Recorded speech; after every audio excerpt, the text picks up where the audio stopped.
Terima kasih Anda masih bersama kami di Kompas Petang. Saudara, operasi premanisme digelar sejak awal Mei. Ribuan preman digelandang aparat. Tak hanya preman di trotoar, polisi juga menetapkan 3 orang jadi tersangka dalam kasus dugaan pemerasan di proyek pembangunan perusahaan asing di Cilegon, Banten. Dan inilah catatan Kompas TV, ramai-ramai berantas premanisme.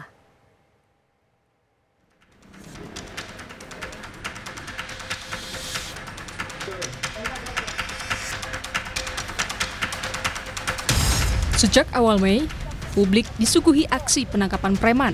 Bak film laga, penangkapan juga diwarnai aksi kejar-kejaran antara polisi dengan para preman di jalan. Polisi menangkap ribuan preman di Jakarta, Bandung, dan Surabaya. Mereka adalah juru parkir liar hingga anggota ormas yang terlibat pemerasan atau pengeroyokan. Suburnya praktik premanisme berupa tindakan pemaksaan, intimidasi, ancaman tidak terjadi hanya di jalan. Ironisnya, aparat yang seharusnya membasmi preman justru melakukan praktik premanisme. Puluhan polisi terlibat kasus pemerasan pada warga negara Malaysia, penonton Jakarta Warehouse Project atau DWP di Kemayoran, dengan dalih tes urin. Tidak tanggung-tanggung nilai uang hasil pemerasan mencapai 2,5 miliar rupiah. Dalam kasus ini, walau 3 orang perwira polisi dipecat dan 33 orang polisi diturunkan pangkatnya, tetapi tidak ada yang dihukum pidana. Aksi premanisme juga dilakukan petugas imigrasi kepada warga negara Tiongkok di Bandara Soekarno-Hatta, Jakarta. Kali ini modusnya adalah pungutan liar dalam proses pemeriksaan dokumen imigrasi. Kedutaan Besar Tiongkok sempat mengirimkan surat aduan ke pemerintah Indonesia.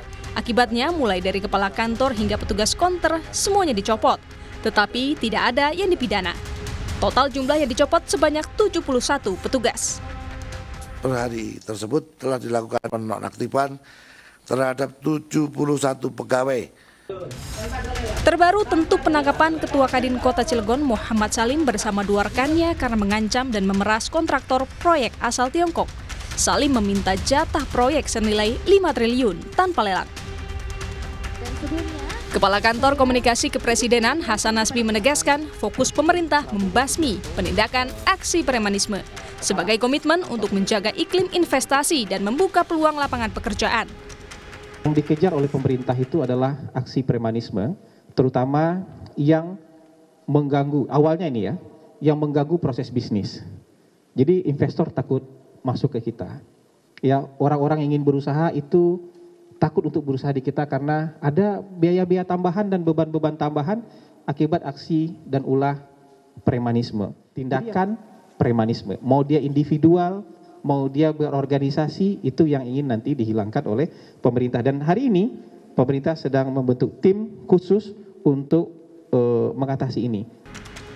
Sementara Kapolri menegaskan operasi premanisme dilakukan serentak dan tak pandang bulu.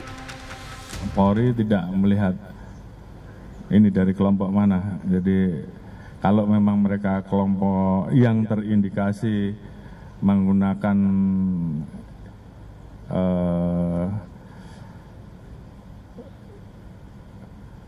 simbol-simbol tertentu, buat kita yang kita lihat adalah tindakannya. Kalau itu meresahkan masyarakat, kita tindak tegas.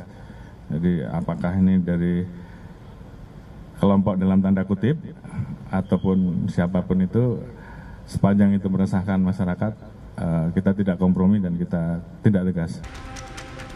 Operasi berantas premanisme dilakukan serentak. Pemerintah dan aparat penegak hukum diharapkan tak hanya memproses premanisme di jalan, namun mereka yang mengintimidasi atau beraksi hingga ke ruang kekuasaan, atau memanfaatkan pengaruh untuk kepentingan pribadi maupun kelompok. Tim Liputan, Kompas TV.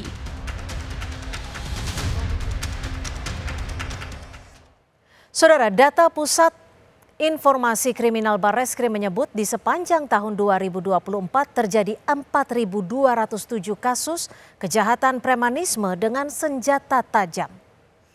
Hingga bulan April 2025 setidaknya sudah terjadi 1.426 kasus serupa. Dan bila kita rata-rata dalam sehari terjadi sekitar 12 kasus kejahatan premanisme.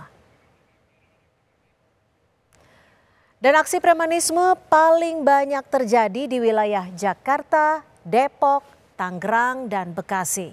Polda Metro Jaya mencatatkan diri sebagai Polda dengan kasus premanisme tertinggi, yakni 497 kasus. Lalu disusul Polda Jawa Timur 450 kasus dan Polda Jawa Barat dengan 393 kasus. Sedangkan untuk wilayah luar Jawa, aksi premanisme marak terjadi di Sulawesi Selatan dengan 362 kasus, Kalimantan Selatan 258 kasus, serta Sulawesi Utara 264 kasus. Praktik premanisme kerah putih yang melibatkan aparat, pejabat hingga elit masyarakat memang sering tidak tersentuh. Hukum seakan-akan tumpul saat menghadapi preman-preman kakap ini. Penanganan kasusnya sering jalan di tempat, padahal kerugian akibat praktik preman kerah putih jauh lebih besar daripada preman jalanan seperti juru parkir liar. Tidak sekedar nilai uang hasil kejahatannya yang besar, tetapi tindakan mereka menghancurkan reputasi negara di hadapan para investor. Para preman kerah putih ini banyak berlindung di balik sistem yang berjalan atau dalih kuasa yang mereka miliki. Bahkan lewat kuasa yang mereka miliki, status para pelapor bisa berubah menjadi tersangka karena dianggap mencemarkan nama baik. Publik tentu berharap polisi bukan cuma jago menangkap preman di jalanan, tetapi juga berani menangkap oknum aparat, pejabat, serta elit yang melakukan aksi premanisme. Tidak ada orang atau kelompok yang kebal hukum di negeri ini. Negara tidak boleh kalah dalam perang lawan preman. Dan saudara, demikian catatan Kompas TV hari ini. Kita jumpa lagi pekan depan.